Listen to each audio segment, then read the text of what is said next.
Um, when did it first dawn on you that this was gonna be such an important thing?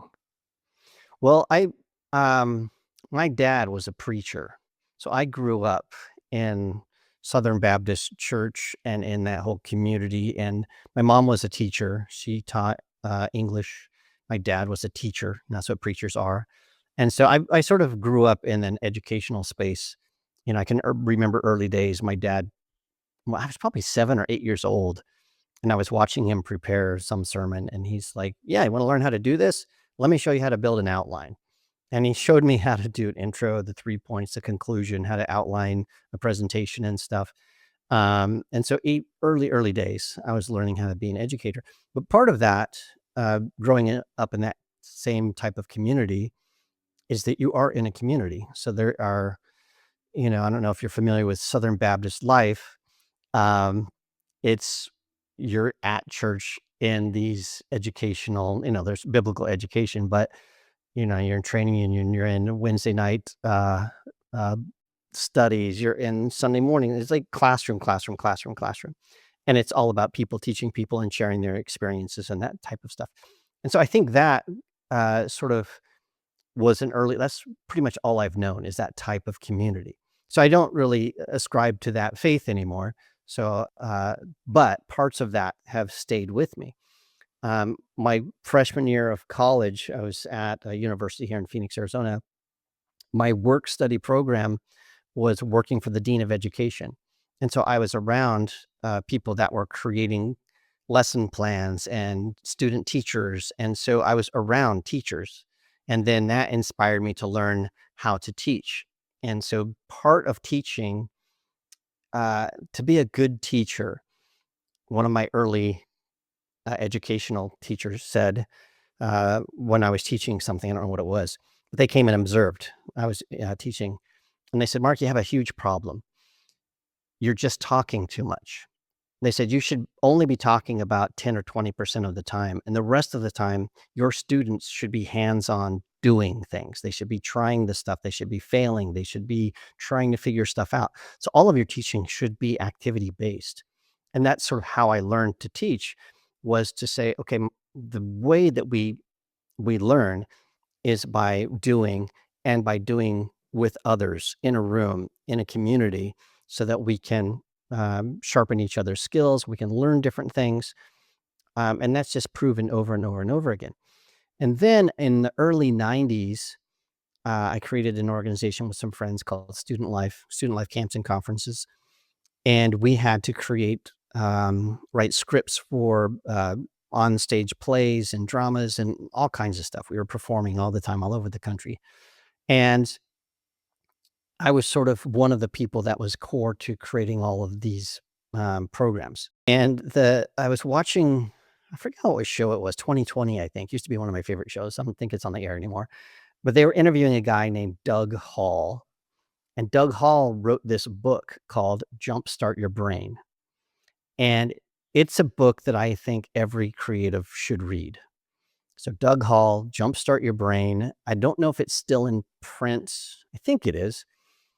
But it's this Doug Hall was a guy that created advertising campaigns for huge corporations.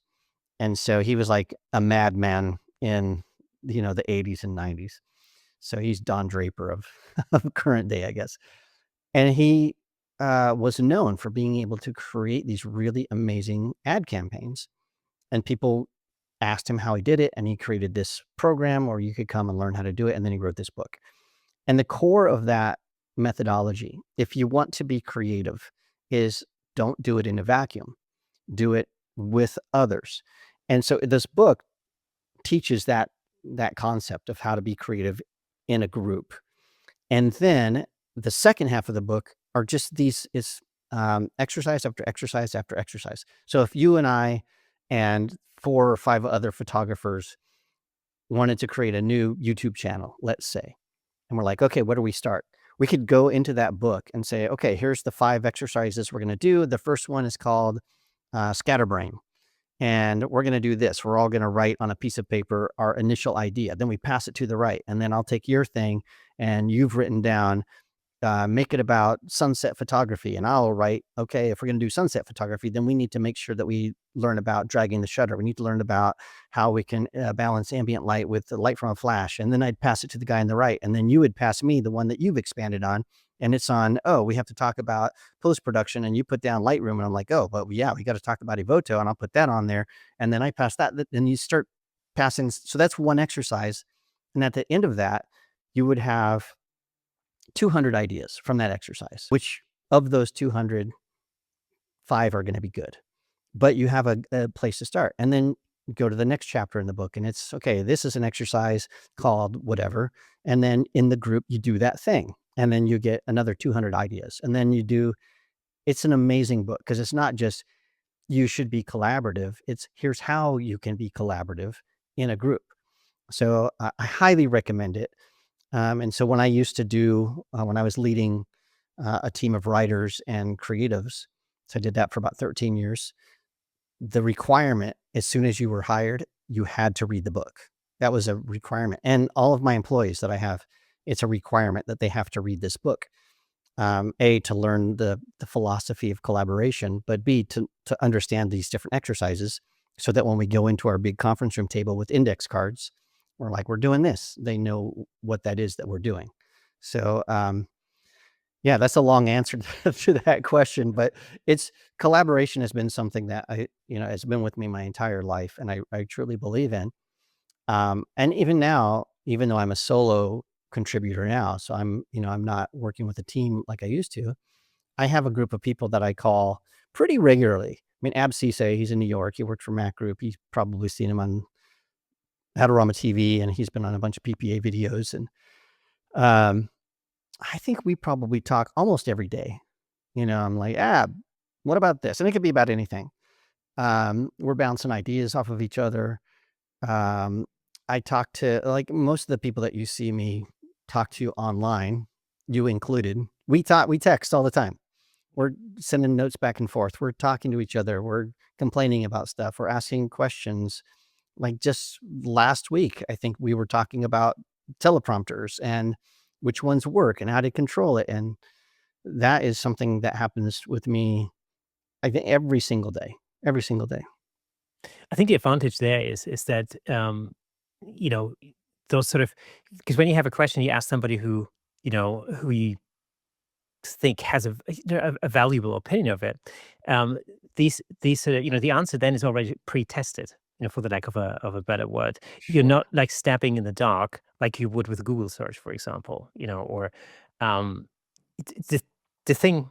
What I often find is like when I'm searching for solutions, let's say on YouTube, for example, it's like sometimes you can't see. What do they say? There's a German proverb. You can't see the forest for all the trees, or something like that. Right. Yeah. It's just it's it you end up getting or I end up getting dragged you know, onto this never-ending path of exploring ideas. I find it much more useful to speak to somebody who, I know has experience with something which gives me a pre-qualified, that's the word I was looking for, a pre-qualified response that is a lot more useful to me when it comes to Sure. solving a particular problem. Well, and I think that the issue today is, um, so I'll take this. We'll go this at a sort of a weird tangent. In a lot of the countries that I live in, they're developing nations, and if you want spaghetti sauce, you go to the store and there's a can of spaghetti sauce. That's all. That's the option. So that's what you're going to get. When I come back to the United States and I go to the grocery store and I'm like, I want a can of spaghetti sauce. It's an aisle of 50 brands, of different like fire roasted, normal stuff, garlic infused, organic, locally grown, whatever. Like there's so many choices. I'm like, I don't know. And so, in one point it's like, okay, spaghetti sauce, I got it. And in another situation, it's like, okay, I don't know. I'm having a meltdown. I think that happens to photographers and creatives all the time. Whereas we used to have a few tools to accomplish a goal. Now there are hundreds, hundreds. And the thing is, what's the right spaghetti sauce? What's the right post-production tool? What's the one that's going to get me to the level I want to be at?